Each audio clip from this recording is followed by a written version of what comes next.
शर्माते हैं, साहस नहीं करते हैं कि मैं अपने भाई के साथ किस तरह से बात करूं। लेकिन भाई और बहनों, एक चीज़ आपने नोटिस की होगी, जब अपने भाई से लड़ना होता है तो बहुत ही आगे पहले निकल के जाके लड़ लेते हैं। अगर अपने भाई को मारने की बारी हो तो भी हाथ हमारे बड़े ही तेज़ होते हैं। अगर कोई गाली देनी हो तो ज़ुबान भी तेज़ हो जाती है, और भी लोगों को बोलना हो और भी तेज़ी से हम फैला देते हैं कि मेरे भाई ने ऐसा किया है। लेकिन जब बातचीत करके सुलह करने की बारी आती है तो हमेशा हम पीछे हट जाते हैं। है भाई और बहनों, अगर आप उद्धार पाए हो, आप प्रभु यीशु मसीह के लहू से धुले हो, अगर आपने बपतिस्मा ले लिया है, आप सेवा करते हो, मंडली में आते हो, तो बहुत ही अच्छी बात है, प्रभु आपको आशीष दे। लेकिन अगर आप अपने भाई के साथ अब तक सुलह नहीं कर पाए हो तो भाई और बहनों, वचन कहता है कि जा, अकेले में जा, अपने भाई से जाके सुलह कर।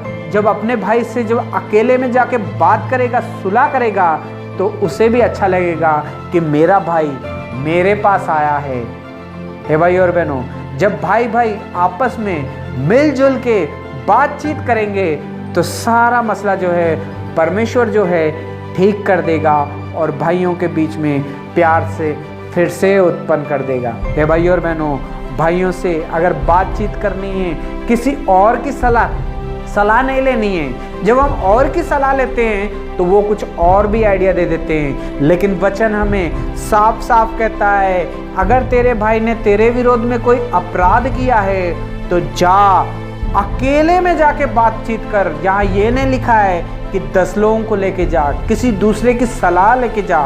वचन में लिखा है कि जाके अकेले में अपने भाई से बातचीत कर, क्योंकि परमेश्वर के वचन में बाइबल हमें बताती है, वचन हमें सिखाता है कि अपने भाई से अगर सुलह करनी है तो अकेले में जाके उससे बातचीत कर, तो अपने भाई को ज़रूर पाओगे। है भाई और बहनों, काफ़ी लोगों ने अपने भाइयों को इसी तरह से दूरी बना ली है, दूरी है उनकी, और सुलह नहीं हो पा रही है। अगर आपकी सुलह नहीं हो रही है, 10 लोगों को लेके जाके, वो बहुत सारे लोगों को लेके जाके आपने सुलह करने की कोशिश की लेकिन फिर भी नहीं हो रही है, तो वचन में लिखा है कि अपने भाई से अकेले में जाके सुलह कर और उसे समझा और उसे बता कि तू मेरा भाई है, मैं तुझसे बहुत ज़्यादा प्यार करता हूँ। जब ये बात का एहसास उस भाई को होगा, वो भी आपको उतना ही प्यार करेगा।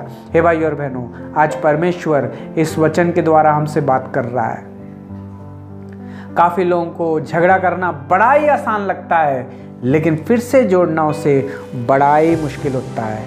गाली देना आसान है, मारना आसान है, चुगली करना आसान है, लेकिन अपने भाई से अकेले में जाके बात करके माफ़ी मांग के सब कुछ ठीक करना, ये बहुत ही ज़्यादा मुश्किल का काम है। लेकिन अगर हमारे अंदर प्रभु यीशु मसीह की आत्मा है, हमारे अंदर अगर अपने भाई के लिए प्यार है, तो भाई और बहनों, हम जरूर अपने भाई से जाके सुलह करेंगे, बातचीत करेंगे, गले लगाएंगे और सब कुछ भूल जाएंगे। ये वो व्यक्ति कर सकता है अपने भाई के पास अकेला जाके बात करना ये वो व्यक्ति कर सकता है जो प्रभु का डर और भय मानता है, जिसके अंदर परमेश्वर पिता की आत्मा बसती है, जो परमेश्वर के वचन के अनुसार चलता है। वो अपने भाई से जरूर जाके सुलह करेगा और उसे फिर से पालेगा। है भाई और बहनों, वचन में लिखा है, अगर तेरे भाई ने कोई अपराध किया है तो अकेले में जाके उससे बातचीत कर, उसे समझा, तो तू उसे पालेगा। अगर वो तेरी सुनेगा तो तू जरूर उसे पालेगा। अकेले में पहले बात करो, बाद में किसी और को बताना। है भाई और बहनों, अगर परमेश्वर आपको इस वचन के द्वारा बात करता है तो अपने घुटने को बलाइए, प्रभु जी मेरे भाई से लड़ाई झगड़ा हो गया और मैंने बात नहीं की और सुलह करने की भी कोशिश नहीं की। प्रभु जी बहुत सालों से सोच रहा हूँ मैं अपने भाई से जाके सुलह करूँ, लेकिन अब तक नहीं हुई। प्रभु जी मैं अब अकेला जाऊँगा, अपने भाई के पास सुलह करूँगा और उससे फिर से गले लगाऊंगा। अगर ये प्रार्थना आप करोगे, ये कदम आप उठाओगे, परमेश्वर आपके जीवन में आशीष से आशीष से भर देगा। प्रभु आपको बहुत सारी आशीष और बरकत दे। God bless you.